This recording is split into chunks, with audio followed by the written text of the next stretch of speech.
warahmatullahi wabarakatuh. Salam sejahtera bagi kita semua dan selamat sore. Perkenalkan, nama saya Halmianti dengan NIM D1B11933. Kelas B, jurusan Agroteknologi.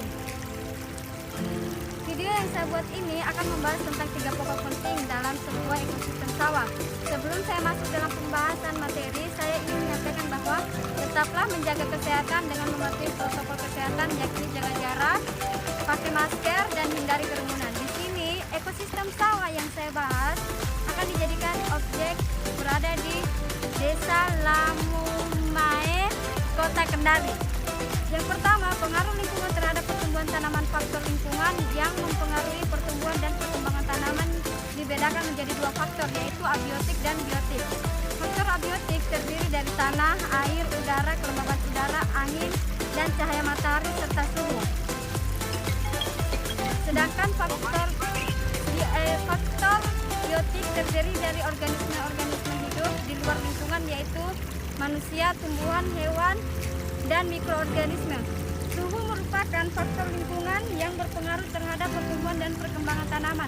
Temperatur udara di daerah ini tergolong agak rendah karena letaknya sebagian gunung dan sebagian dataran. Tinggi dan rendahnya suhu di sekitar tanaman ditentukan oleh radiasi matahari, kerapatan tanaman, distribusi cahaya dalam tajuk tanaman, kandungan lengah tanah.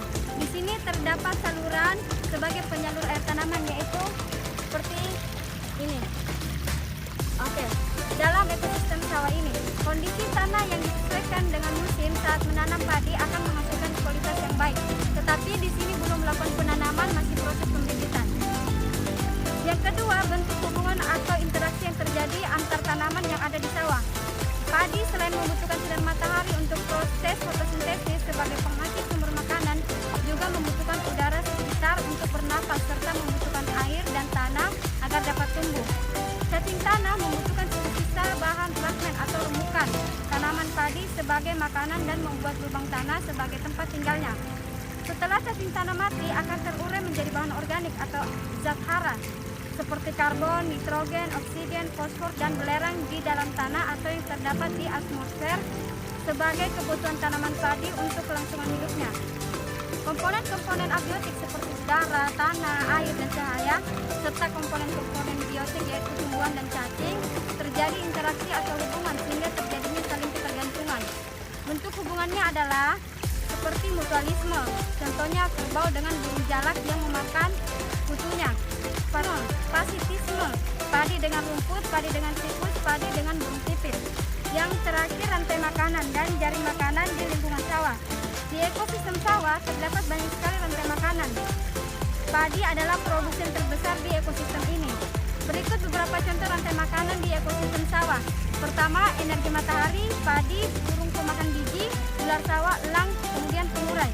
Kedua, matahari, rumput, serangga, tikus, ular sawah, pengurai. Ketiga, energi matahari, padi, tikus, elang, pengurai. Energi matahari, padi, serangga, katak, ular sawah, elang, pengurai. Jaring-jaring makanan pada ekosistem sawah. Yang pertama, pohon, burung gereja, burung elang. Kedua, pohon, jangkrik, burung pipit, burung elang. Ketiga, pohon, jangkrik, tikus, burung elang. 4, pohon, jangkrik, tikus, ular, burung elang.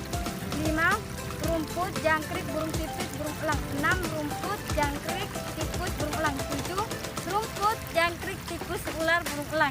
8, rumput, tikus, burung elang. 9, rumput, tikus, burung elang.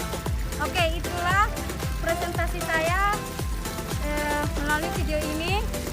Kurang lebihnya mohon dimaafkan. Bila